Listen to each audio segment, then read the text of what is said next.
एक बात ध्यान से सुनिएगा, ठाकुर जी जिससे प्रेम करते हैं उसका जब धन गलत स्थान पर खर्च होता है तो ठाकुर जी को बहुत पीड़ा होती है। उसका समय, उसका धन, उसकी शक्ति अगर किसी गलत जगह व्यय होती है तो ठाकुर जी को भाता नहीं है। कई बार ऐसा होता है कि कई धनवान लोग इतनी गलत जगह पैसा लगा देते हैं कि उनका पैसा लुट जाता है और फिर वो बाद में रोते हैं। पर ठाकुर जी जिससे प्रेम करते हैं उसका धन कभी भी असद स्थान पर व्यय नहीं होने देते। उसका धन गलत जगह पर, उसकी शक्ति गलत जगह पर, उसकी जो भी योजनाएं हैं उनको गलत स्थान पर प्रयोग नहीं होने देते। ब्रजवासियों से ठाकुर जी प्रेम करते हैं तो ठाकुर जी ने मन में विचार किया कि ये सब ब्रजवासी इंद्र की पूजा करते हैं। इंद्र सामान्य देवता है, उसमें भाग्य बदलने की सामर्थ्य नहीं है। बहुत ध्यान से सुनिएगा, देवता असंख्य हैं हमारे हिंदू वैदिक सनातन धर्म में और सब देवताओं को कार्य प्रदान किया गया है। आप वरुण के देव हैं, आप वर्षा के देव हैं, आप वायु के देव हैं, आप आदि आदि भावों के देव, ऐसे सब देवताओं को योजनाएं परिवर्तित करके कार्य दिए गए हैं। पर उन देवताओं की आराधना जब व्यक्ति करने लगता है तो ठाकुर जी मन में विचार करते हैं कि ये भाग्य बदलने वाले देव नहीं है। आप आराधना उनकी कर सकते हैं, पूजा उनकी कर सकते हैं, सेवा उनकी कर सकते हैं जो भाग्य परिवर्तन कर सकते हैं, ऐसे देवता। और ऐसे देव पंचदेव माने गए हैं। सबसे पहले गणपति, गणेश जी की पूजा होती, दूसरे सूर्य नारायण, तीसरे महादेव, चौथे श्रीमन नारायण और पांचवी पराम्बा जगदम्बा वैष्णो देवी। ये पंचदेव हैं और इनके जो रूप हैं उनकी आप आराधना कर सकते हो। उसके अतिरिक्त अगर कोई देव हैं तो उनको आप प्रणाम कीजिए, वंदन कीजिए, पर आपके नित्य स्तवन, नित्य स्मरण में वो देव नहीं हो सकते। अब इसमें आ जाते हैं हमारे कुल देवता, कुल देवी, हमारे इष्ट, वो एक अलग, एक पारिवारिक आपके इष्ट हो गए, ठीक है। अब हमारी भी कुल देवी हैं, ब्रजेश्वरी देवी हिमाचल में। हम साल 2 साल में जब हिमाचल में कथा होती है तो उनको प्रणाम करने जाते हैं, पर हमारे आराधन में, हमारे चिंतन में, हमारे ध्यान में सदा श्री कृष्ण रहते हैं। क्यों? क्योंकि वे पूजनीय देव हैं। नारायण ही श्री साक्षात कृष्ण रूप में आए, नारायण ही राम रूप में आए। तो ये पंच देवों के आराधना और इन पंचों से जो प्रकट देव हैं उनकी आराधना का विधान है, उनके स्तवन का, उनके चिंतन का, उनके वंदन का विधान है।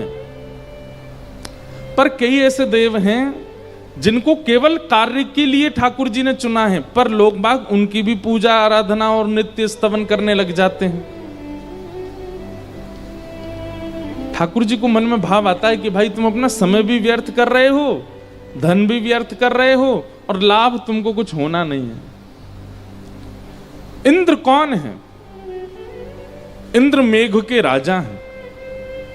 उनको स्वर्ग का कार्यभार दिया है और वर्षा का कार्यभार दिया ठाकुर जी ने। भाग्य बदलने की सामर्थ्य इंद्र के पास नहीं है। अब ये ऐसा विषय है कि इस विषय पर कई लोगों को बुरा भी लग जाता है। हम तो इतने साल से उनको पूजते आ रहे, आप अचानक उनकी मना कर रहे हो। हम मना नहीं कर रहे हैं, हम जो बात है वो बता रहे हैं। पंचदेव ही आराध्य के अधिकारी हैं और इनके जो रूप हैं वो आराध्य के अधिकारी। बाकियों को आप वंदन कीजिए, निंदा किसी को मत करो, छोड़ो किसी को नहीं, किसी के प्रति ओछा भाव मत करो, पर आपके निरंतर चिंतन में ये पंच ही रहने चाहिए। भगवान ने मन में विचार किया कि इन ब्रजवासियों को अब अपनी आराधना करवानी चाहिए, लेकिन ये मोह कैसे पूजेंगे? ये मोह तो पूजेंगे ना, तो कहा करूं? तब ठाकुर जी ने अपने ही स्वरूप श्री गोवर्धन नाथ जी की पूजा कराई। और सब ब्रजवासियों से कहा, भैया तुम जिस इंद्र को पूज रहे हो वह ने तुम्हें कभी दर्शन दियो नहीं दियो? वह इंद्र ने तुम्हें कभी तुम्हारे भाग्य बदलवे की प्रयास किए ना किए? ऐसे इंद्र की पूजा काय को करो? चलो मेरे संग सब गिरिराज जी चलो, वो भाग्य परिवर्तन करने वाले देव हैं, उनके पास चलो। बंधुओं एक बात बोलें, कई बार जैसे ज्योतिष शास्त्र का अगर आप लोग मानते हैं तो ज्योतिष शास्त्र में आपके जन्म कुंडली के अनुसार आपके भाग्य की कई बातें लिखी होती हैं, ऐसा होगा, ऐसा नहीं होगा, ये हो सकता है, ये नहीं होगा। पर एक बात आपको स्पष्ट कर दें, यदि आपकी देव आराधन प्रबल है और आपकी देव आराधना में बहुत विश्वास आस्था है और ये पंच देवों में से एक देव की आराधना आप बड़ी निष्ठा से करते हैं, तो आपकी कुंडली में अगर कोई ऐसी बात है जिससे जिसके लिए कहा गया कि ये हो नहीं सकता, देव आराधना से वह भी संभव हो जाएगा, वो भी प्राप्त हो जाएगा, उसकी प्राप्ति हो सकती है। तो कई बार आपके देव भाग्य बदल देते हैं। हम जब छोटे थे, स्कूल में पढ़ते थे, तो एक बहुत बढ़िया ज्योतिषाचार्य, आज भी बहुत अच्छे ज्योतिषाचार्य हैं, उन्होंने हमसे स्पष्ट रूप में कह दिया था, मैंने क्या, आप जीवन में कभी कथा नहीं कर पाओगे। हमें 10 साल हो गए कथा करते करते। अब वो हमको मिलते हैं, मैंने कि पंडित जी, तो कहते हैं नहीं देखिए, ये आप मेरे फलादेश को गलत नहीं बता। मैंने कहा उसको गलत नहीं बता रहा हूं, पर ये 10 साल से कथा कैसी हो रही है? तब उन्होंने मुझे इस बात का स्पष्टीकरण किया। बोले देखिए, देव आराधन, आपकी अगर देवता, आपके जो देव हैं, जैसे हमारे ब्रजवासियों के देव गोवर्धन नाथ हैं, गिरिराज जी हैं, वही गिरिराज जी जगन्नाथ जी हैं, वही जगन्नाथ जी द्वारिकाधीश हैं, वही द्वारिकाधीश रंगनाथ हैं, वही रंगनाथ बद्रीनाथ हैं, ये सब नारायण के ही स्वरूप हैं। आपकी देव आराधना इतनी प्रबल थी कि उन्होंने आपका भाग्य परिवर्तित किया। इसलिए अपनी आराधना और आराधन किनका करते हैं इसको चुनिए। इसमें बुरा मानने वाली बात नहीं है, किसी को छोटा बड़ा नहीं कहा जा रहा है, पर जो अब वही बात हो गई ना कि भारत में प्रधानमंत्री भी हैं, राष्ट्रपति भी हैं, लेकिन आप अपनी कॉलोनी के वार्ड मेंबर को ही राष्ट्रपति माने बैठे हो। बोले ये सब काम कर सकता है। आप अपने नगर के विधायक जी को ही सोच रहे हो कि भाई इनसे बड़ा कोई नहीं है। आप अपने नगर के जो मेंबर पार्लियामेंट है, आप सोच रहे हैं कि ये ही हैं भारत के ये जहां चाहे। अब आप कश्मीर गए, आप कन्याकुमारी गए, वहां पर भी राउल केला के विधायक को फोन कर रहे हो, भैया सुनो यहाँ पे होटल वाले से कह दो थोड़े पैसा कम कर दे। वो कहेगा भाई मैं यहाँ का विधायक हूँ, वहां का थोड़ा ही हूँ, वो मेरी क्यों सुनेगा? अरे तुम विधायक तो हो। ठीक वैसे ही 33 कोटि देवता हैं। अब आप उनसे चाहेंगे कि हमारा भाग्य परिवर्तित हो, तो वो कहेंगे भाई हम तो वर्षा के देवता हैं, हम तुम्हारा भाग्य कैसे बदले? भाग्य बदलने की सामर्थ्य तो केवल नारायण में है, भाग्य बदलने की सामर्थ्य तो गणपति में है, भाग्य बदलने की सामर्थ्य तो महादेव में है, भाग्य बदलने की सामर्थ्य तो सूर्य में है। आपने अगर रोज आप सूर्य अर्घ देते हैं, सूर्य वंदन करते हैं, सूर्य नारायण को प्रणाम करते हैं, तो कितने बिगड़े कार्य आपके सुधर जाएंगे केवल सूर्य नारायण का नित्य दर्शन करने से। हम ब्राह्मणों के लिए तो गायत्री उपासना बताई गई है, उस गायत्री में सूर्य नारायण को ही अर्घ देना और सूर्य नारायण को प्रणाम करना, अनेक अनेक अंगों से सूर्य नारायण के दर्शन करना, उसकी कितने विधान है, क्योंकि वो भाग्य बदलने वाले देव हैं। इसलिए ब्रजवासियों को ठाकुर जी लेकर के गोवर्धन गए। इंद्र की पूजा छोड़ो, सब ब्रजवासी 56 भोग लेकर के जैसे ही गिरिराज जी पहुंचे, गिरिराज जी के जाकर के 56 भोग पधराए, परिक्रमा लगाई, मानसी गंगा से स्नान करायो, पंचामृत अभिषेक से स्नान करा करके जैसे ही 56 भोग पधराए, 4 भुजा वाले श्री गोवर्धन नाथ प्रकट हो गए। बोलो गिरिराज धरण की जय। सिर पर मुकुट धारण करके 4 भुजा वाले खूब सुंदर पीतांबरी पहन करके मानो श्याम सुंदर ही एक और रूप धारण करके गिरिराज जी के ऊपर प्रकट हो गए। लाओ ब्रजवासियों भोग, लाओ ब्रजवासियों भोग। गिरिराज बाबा को दर्शन करके सब ब्रजवासी आनंदित है गए। और सब ब्रजवासियों ने गिरिराज जी की पूजा की, अपने अपने घर की सामग्री पवाई, खूब उत्सव मना, खूब नाच रहे हैं, गा रहे हैं, उत्सव मना रहे हैं। ब्रजवासी रसिया गा गा करके श्री गिरिराज बाबा को आनंदित कर रहे हैं।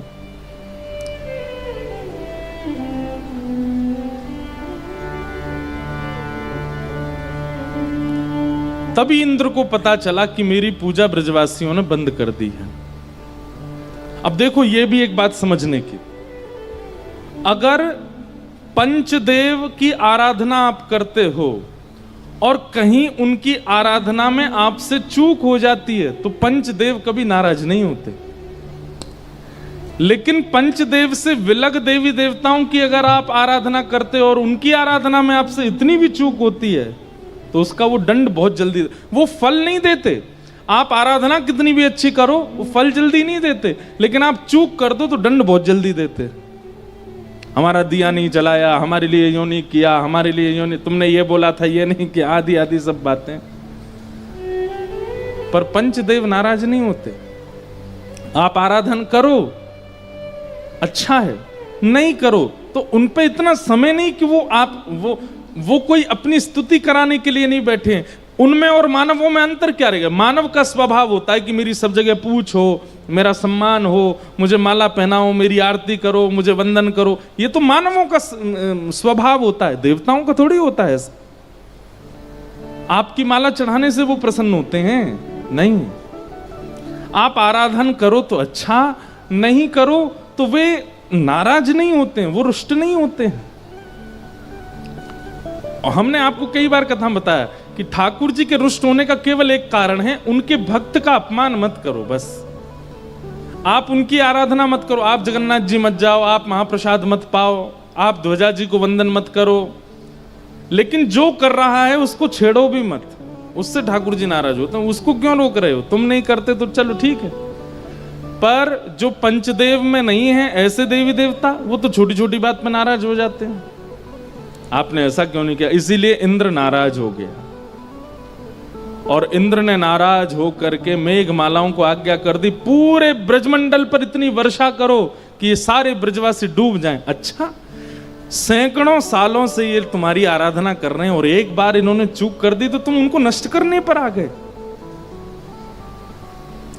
भगवान मानो ब्रजवासियों को सत्य से अवगत कराने के लिए लाए हैं और हम आप सब लोगों को ये बताना चाह रहे हैं कि भाई किसकी आराधना करनी चाहिए, विचार कीजिए।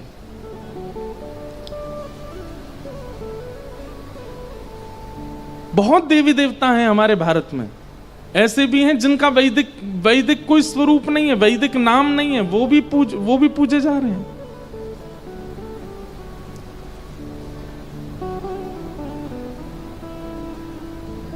सब ब्रजवासियों ने लाला से कही, लाला देख हमने तो पहले ही मना करी, इंद्र की पूजा बंद मत करा, जो काले काले बादल काहे को आ रहे हैं ब्रजमंडल पे। ठाकुर जी बोले चिंता मत करो, जिनकी शरण में आए हो उन पे भरोसा करो, जो सबन की रक्षा करेंगे।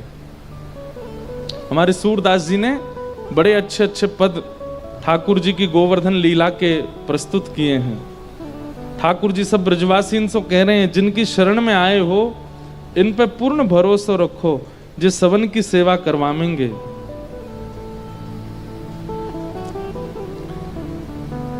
सब ब्रजवासी मानो ठाकुर जी से कह रहे हैं, राख ले हूं अब नंद किशोर, राख ले हूं अब नंद किशोर, राख ले हूं अब नंद किशोर, राख ले अब नंद किशोर। तुम जो इंद्र की मेटी पूजा, तुम जो इंद्र की मेटी पूजा, बरसत है अति जोर, राख ले हो अब नंद किशोर। राख ले ओ अब नंद किशोर, राख ले ओ अब नंद किशोर। अच्छा देख कितनी अच्छी बात। ठाकुर जी से सब ब्रजवासी कह रहे हैं लाला अब तू ही बचा। एक प्रकार से जैसे कहते हैं ना कि घर में ऐसी कोई बात हो जाती है कि तुम ही लेके आए थे यहाँ पे, अब तुम ही बचाओ। तो ऐसे मानो सब ब्रजवासी छोटे से कन्हैया थे कह रहे हैं लाला तू ही लेके आयो हमें गिरिराज जी, और देख इंद्र नाराज है को, अब तू ही बचा, कैसे बचेंगे हम। ठाकुर जी क्या उत्तर दे रहे हैं, ब्रजवासी तुम तन चितवत हैं, ब्रजवासी तुम तन चितवत है, ज्यों करी चंद चकोर, ज्यों करी चंद चकोर।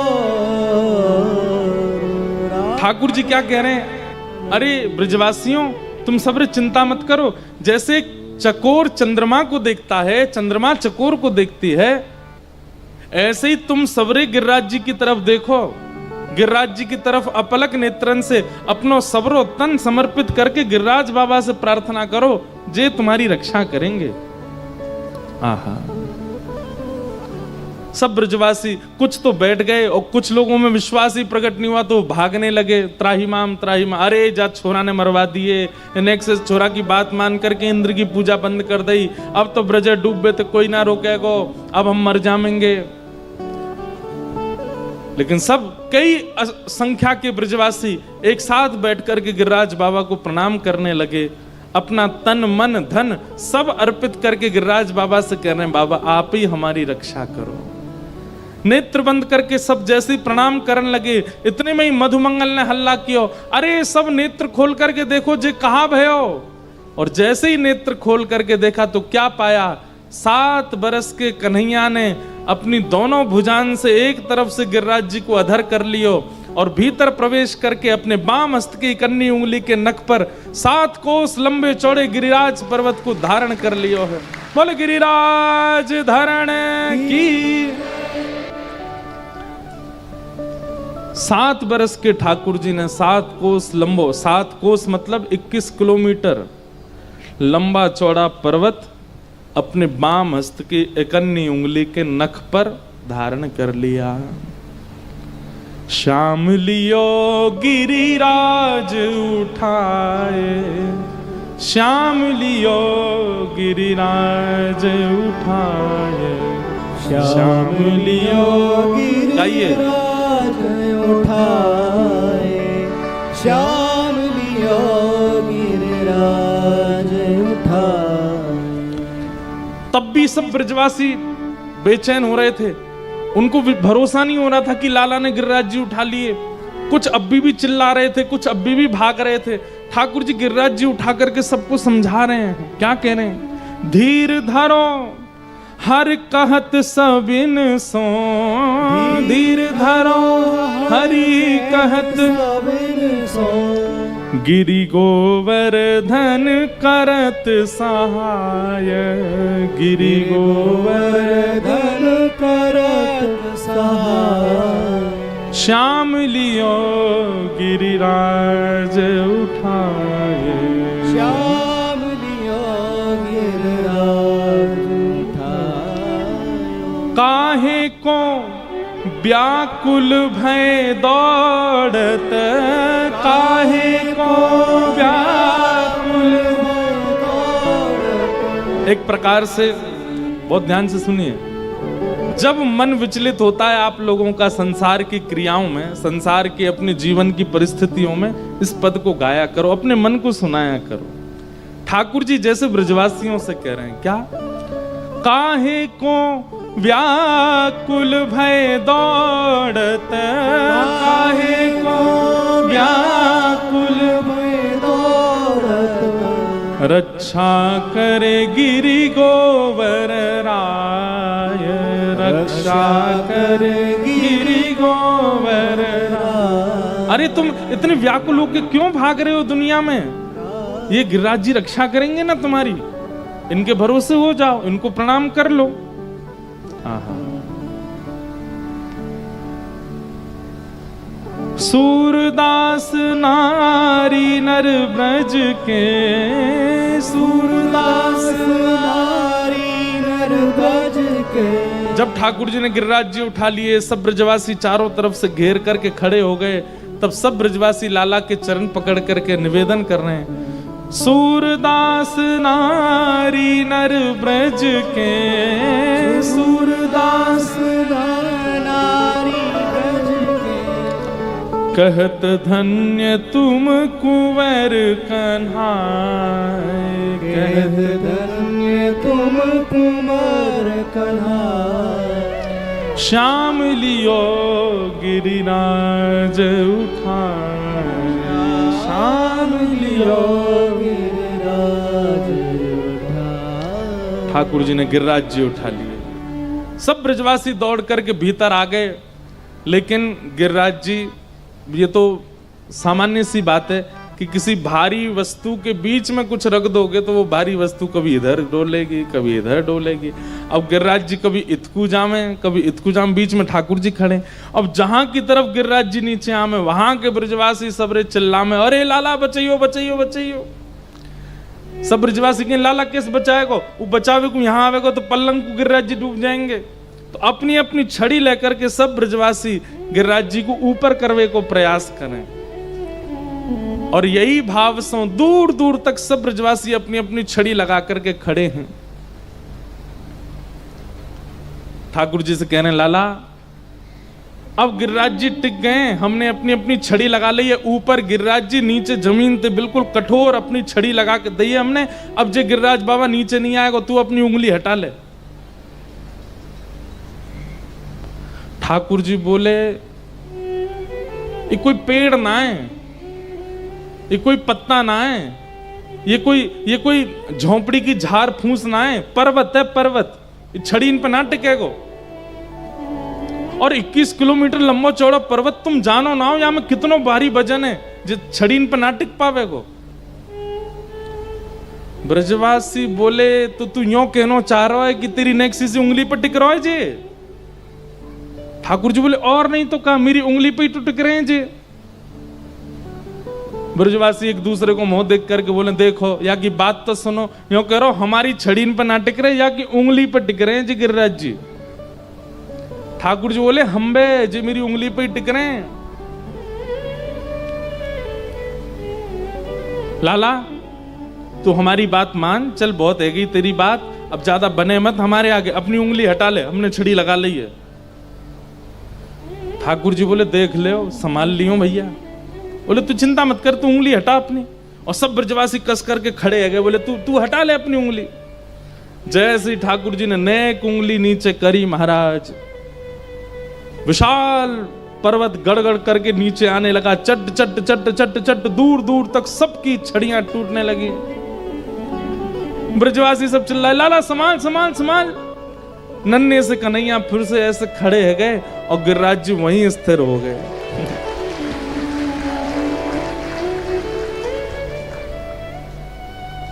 इसका अर्थ समझते हैं?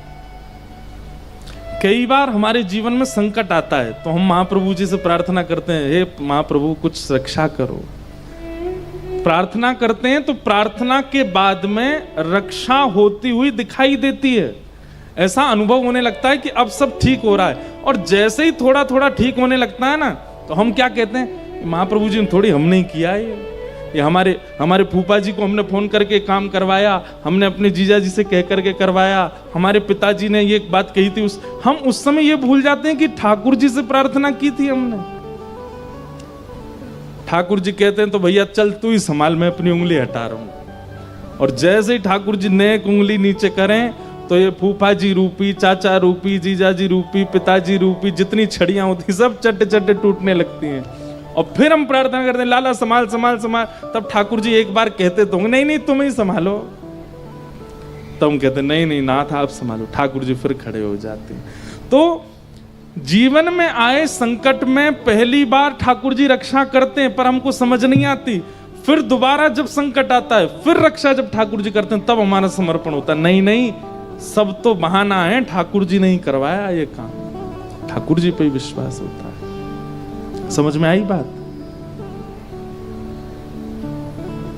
अभी कुछ दिन पहले की एक घटना सुनाते हैं। हमारे ठाकुर जी तो है ही गिरिराज जी, वो तो है ही ऐसे ही खड़े रहते हैं।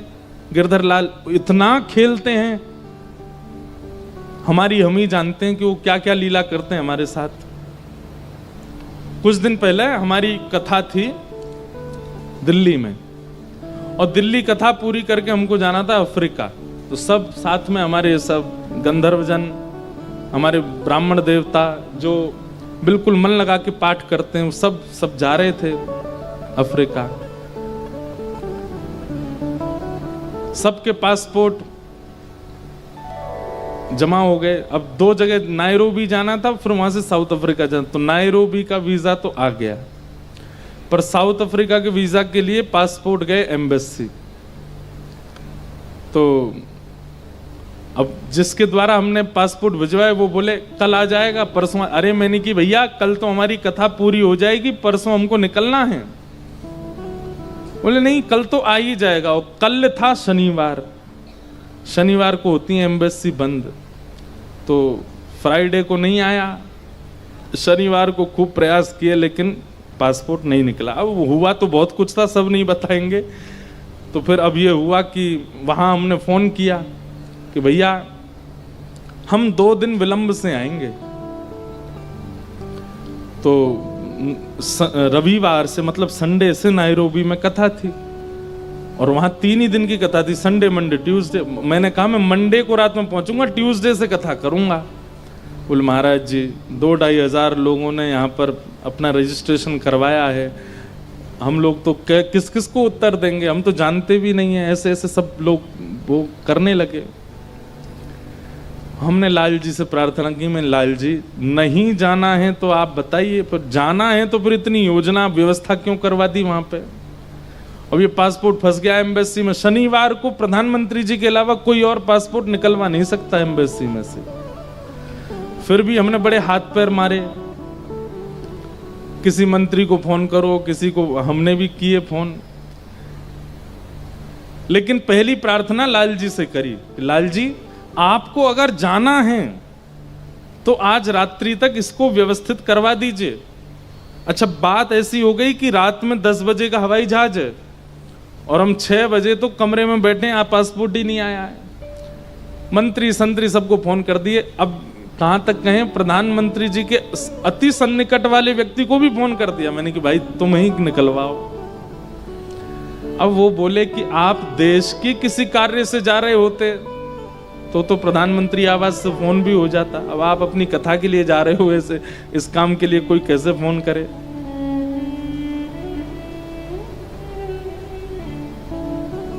हमारे एक पंडित जी लाल जी के आगे थोड़े से भावुक हो गए।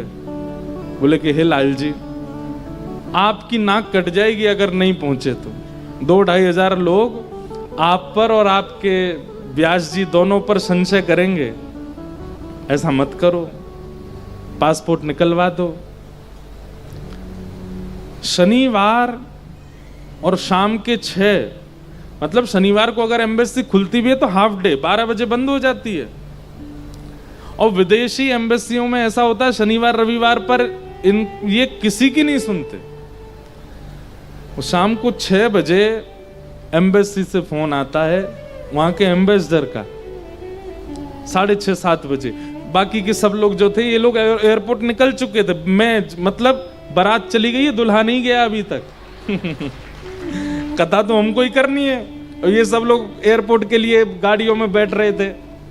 हमने कि भाई तुम लोग पहुंचो, जाके 2 दिन कीर्तन ही कर देना, और क्या करोगे, कैसे भी थोड़ी तो नाक बचे। ये सब लोग गाड़ी में बैठे हैं और मैं इतना चिंतित, मैंने कि क्या होगा लाल जी, कैसे होगा।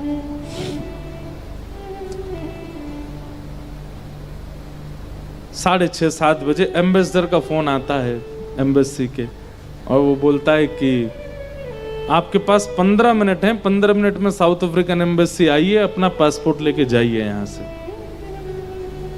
अब हम ये भी नहीं पूछ पाए कि वीजा लगा के दिया है कि नहीं। जैसे ही वहां पहुंचे उसने बाहर आकर के पासपोर्ट दिया। पासपोर्ट जब खोल के देखा तो वो 15 मिनट पहले ही वीजा लगा करके दिया उसने। अब उससे ये भी नहीं पूछ पा रहे हैं कि भाई तुमको किसने कहा कि तुम वीजा लगाओ, मतलब हमने तो 10 जगह फोन किए, किसके फोन से तुम कह रहे हो।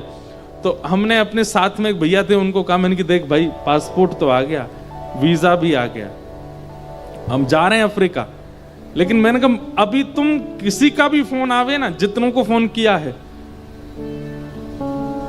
उसमें अनुभव करना कौन कहेगा कि मैंने फोन करके करवाया। मुझे ऐसा विश्वास है किसी के फोन से नहीं हुआ, ये हमारे लाल जी ने ही करवाया है, लेकिन फिर भी तुम प्रतीक्षा करो। अभी बात सुनो, पूरी सुनो, मैंने प्रतीक्षा करो, कौन फोन करके कहेगा कि वीजा मिल गया, तब हम देखेंगे कि लाल जी ने करवाया कि किसी नेता ने करवाया। आप विश्वास मानेंगे, दसों को जितनों को फोन किया था, प्रधानमंत्री आवास से लेकर के और सब लोगों को, सबके फोन आए, सब क्या बोलते हैं, इस बार के लिए क्षमा कर दीजिएगा, 3 दिन बाद मंडे है, उस दिन आपका वीजा मिल जाएगा, पासपोर्ट है। अब मैं एयरपोर्ट पे बैठा हूं, मैं कह रहा हूं कोई बात नहीं, अब तो कार्यक्रम तो स्थगित हो गया है, आप अगली बार प्रयास करना। और हम लिखते जा रहे हैं, एक से काम नहीं बना। दूसरे मंत्री का फोन आया, बोल महाराज जी आपने बहुत कम समय में बताया, मैंने तो फोन किया पर वहां से काम नहीं बन पाया है, और आप कैसे भी मंडे तक रुक जाओ। मैंने कहा कोई बात नहीं भैया, आप जैसे भगवान की इच्छा। तीसरे किसी एजेंट का फोन आया, बोले महाराज जी ये तो बहुत ही क्रिटिकल मामला है, मैं तो कुछ काम करवा ही नहीं। मैंने कहा कोई बात नहीं, आप सब बिल्कुल निश्चिंत सो जाओ, हम फिर कभी चले जाएंगे, और मैं फ्लाइट में बैठ रहा हूं। जब 3 दिन बाद नायरोबी से फोटो डले सब जगह, तो सबके फिर मैसेज आए, महाराज जी डिड यू गॉट वीजा, हमने फोन कर दिया था। मैंने कहा हाँ तुमने ही किया था फोन, फिर उस दिन मना क्यों कर रहे थे कि तुम्हारे फोन से नहीं हुआ। तो छड़ी तो सबने लगाई थी, लेकिन गिरिराज जी तो हमारे गिरधर लाल ने ही धारण किए थे। ऐसे ही जीवन में भैया कितनी भी कठिन परिस्थिति होती है, आप सब जगह प्रयास कर लीजिए, इनसे बन जाए, उनसे बन जाए, उनसे बन जाए, लेकिन एक बार इनसे प्रार्थना करना।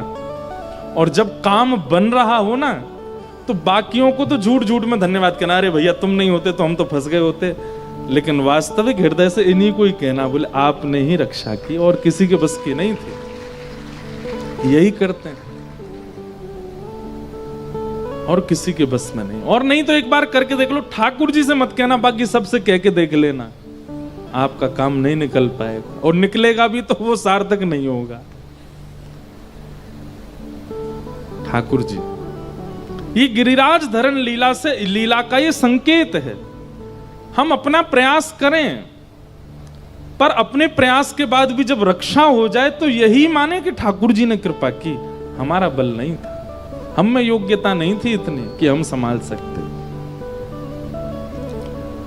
सब ब्रजवासियों की छड़ी टूट गई, अपनी टूटी टूटी छड़ी लेकर के सब लाला को देखे, नेक सो लाला यूं खड़ा है, और बिल्कुल ठाकुर जी ऐसे खड़े हैं जैसे रुई का फोआ उठा लिया है क्या हाथ में, बिल्कुल जोर नहीं पड़ रहा हाथ पर। सब ब्रजवासी कहने, अरे लाला तेने गिरिराज जी कैसे उठा लिए।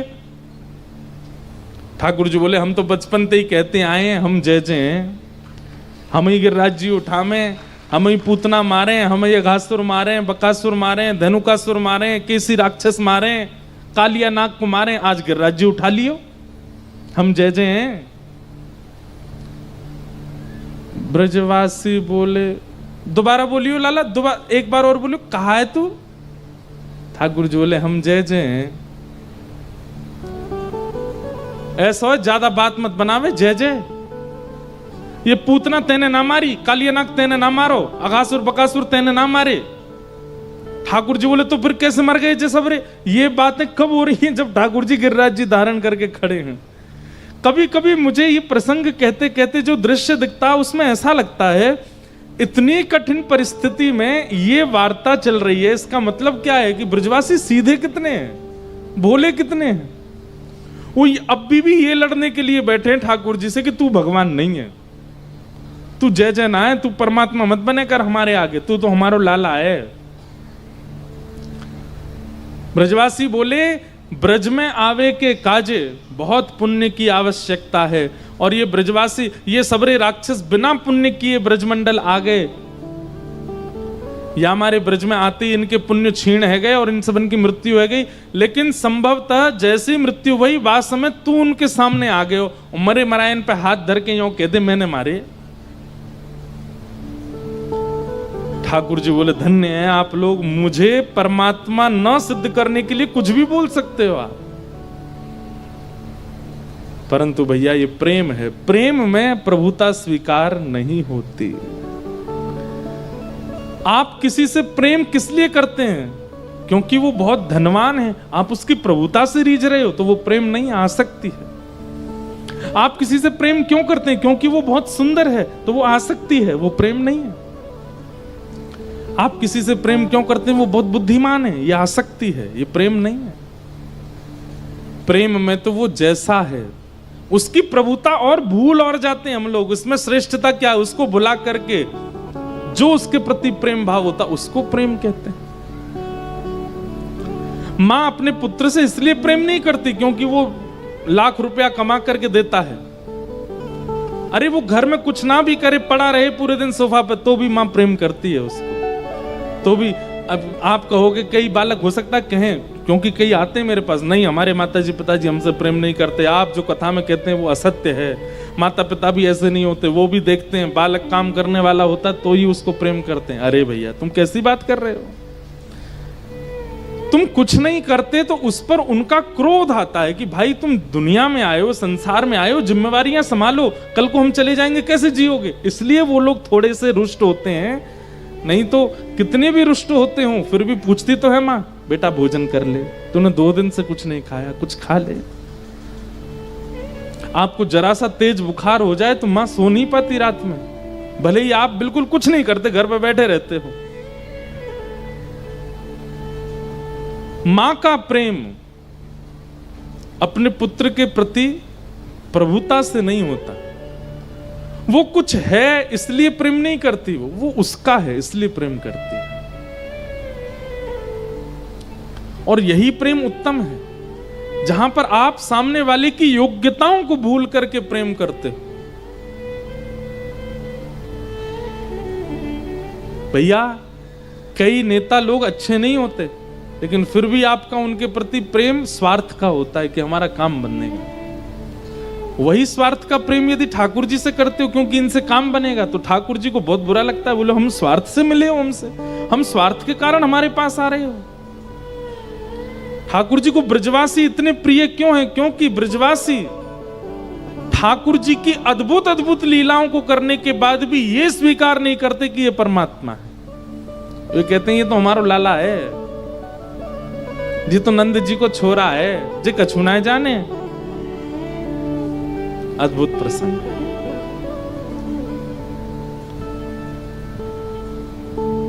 जब सबकी छड़ियां टूट गई तो सब ब्रजवासी बोले लाला कोई और बात बता, या मत कहे कि तू भगवान है, कोई और बात बता, तेने गिरिराज जी कैसे उठाए?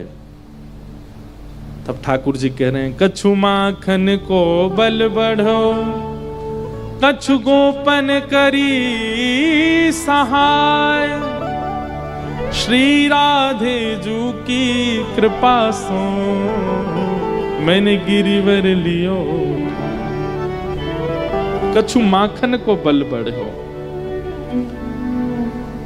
अरे तुम सबरे बचपन में हम ते यूं कहो करते कि लाला तेरे घर में इतना मक्खन है, तू वहीं क्यों ना खावे, जगह जगह जाके क्यों खावे? यही मारे मैंने इतनी गोपीन की मेहनत से निकरो भयो मक्खन पायो, तो इतनी गोपीन के परिश्रम से निकले भय मक्खन से मुंह में बल आ गयो, मैंने गिरिराज जी उठा लिए। एक ही घर को मक्खन पाए होता तो मुंह में बल नहीं आता। जबरदस्ती बोल रहे हैं ठाकुर जी, इस बात का कोई तुक नहीं है। अच्छा एक बात बोले, प्रेम में तुक भरी बातें थोड़ी होती है। जिन बातों का कोई सेंस निकलता हो वो प्रेम में नहीं होती। सेंसेबल बातें नहीं होती प्रेम में। प्रेम में तो ऐसी बात होती है बस तुमने कह दी हमने स्वीकार कर ली। ठाकुर जी क्या कह रहे हैं? कछु माखन को बल बढ़ो। अरे मैंने इतनी गोपीन के घर से माखन चुरा के खायो, एक मैया के हाथ को निकरो भयो माखन खातो तो नेक शक्ति आती, पर इतनी मातान के हाथ से निकरो भयो मक्खन खायो तो मुंह में इतनी मातान के द्वारा शक्ति आ गई और मैंने गिरिराज जी उठा लिए। ब्रजवासी करे हम बे, अब समझ में आई हमें। तभी मधुमंगल श्रीदामा बोले तभी हम कमजोर रह गए लाला, क्योंकि हमने तो एक ही घर को पाया और दूसरे इनके घर में जाके पाते तो तू हमें पान ना दे तो खुद ही पाले तो ज्यादा हमें तो नेक नेक दे तो। हाँ ठाकुर जी बोले यही बात है, यही बात है। छोटा बालक होता है ना, बहुत छोटा सा बालक, बड़े लोग उससे झूठ ही बोलते रहते हैं और वो मान भी जाता है। क्यों? सहज है, सरल है।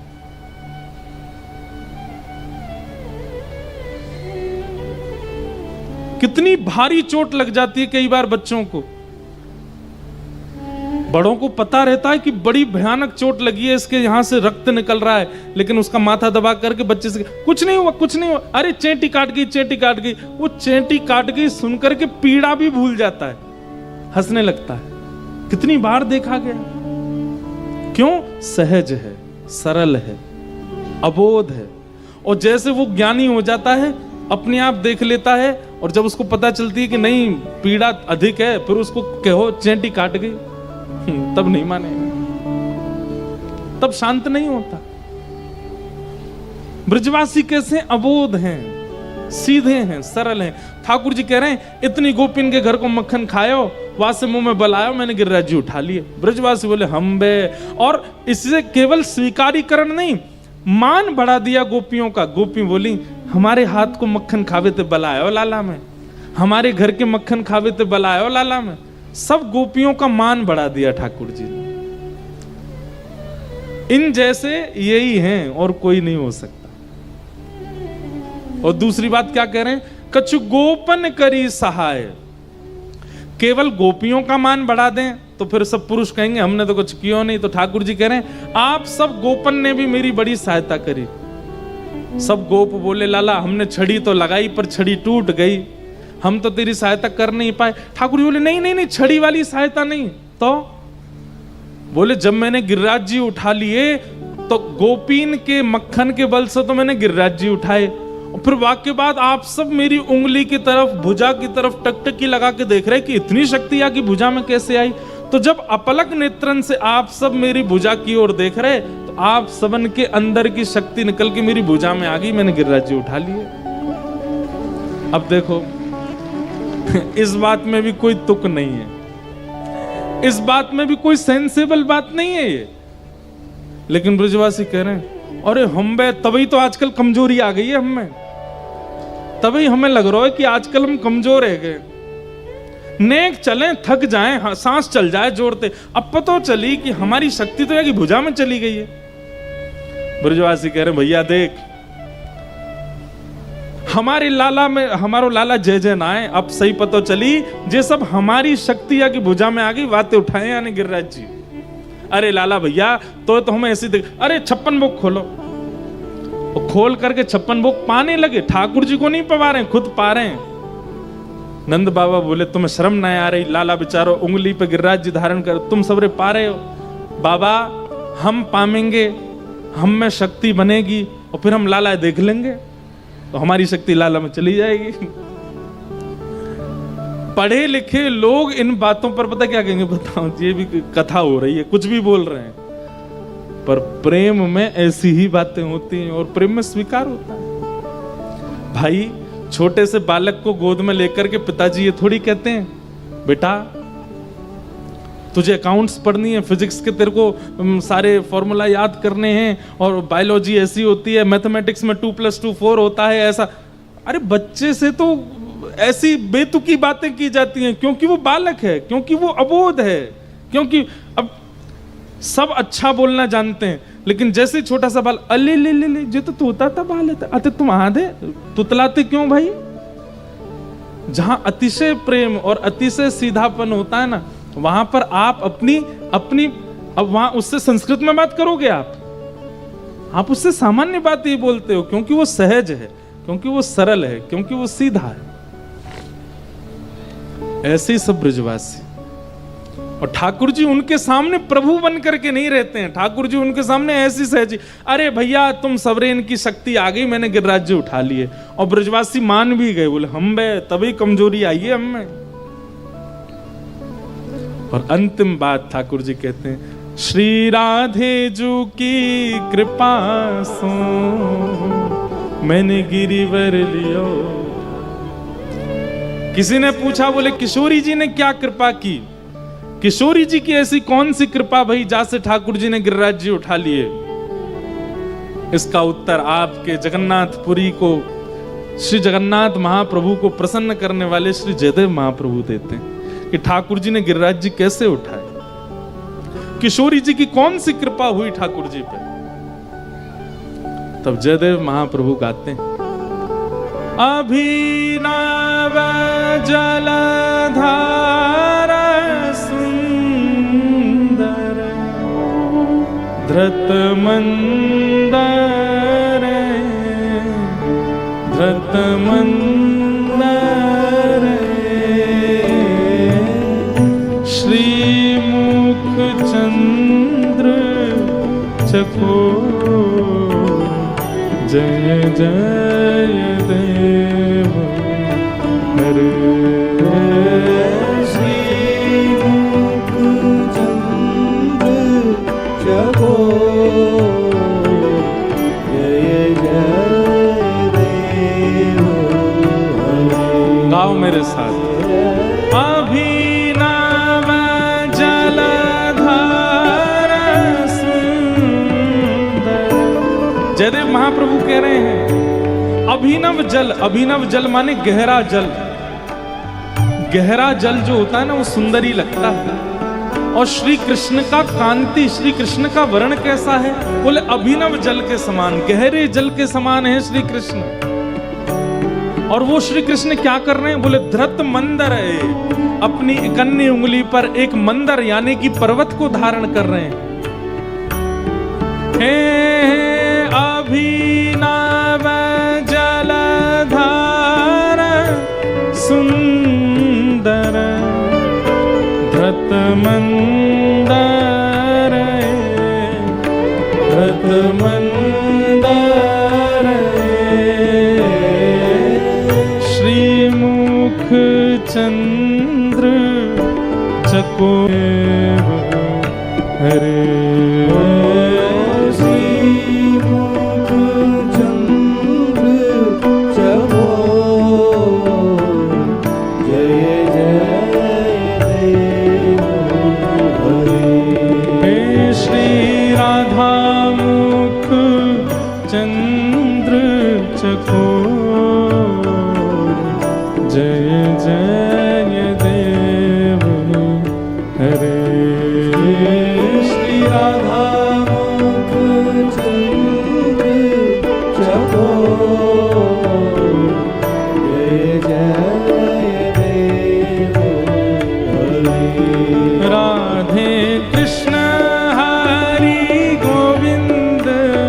गोपाला नंद जी को लाला यशोदा दुलारा। राधे कृष्ण हरि गोविंद गोपाला नंद जी को लाला यशोदा दुलारा। गीत गोविंद की पंक्ति शुरू हुई और महाप्रभु जगन्नाथ जी की ध्वजा जी आई हैं।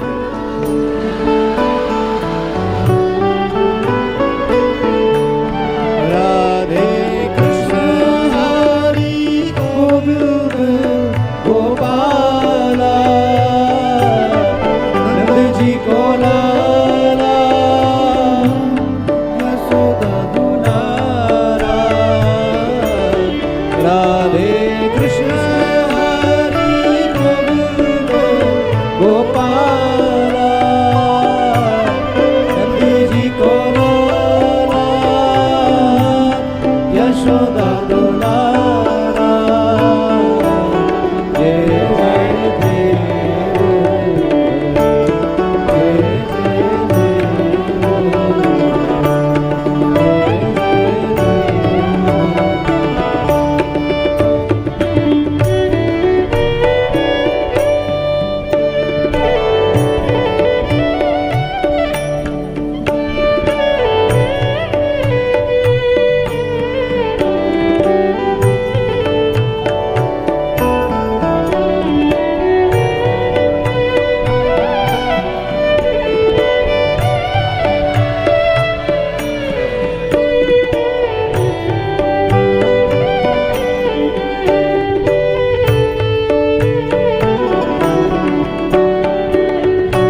बोलो जगन्नाथ महाप्रभु की जय।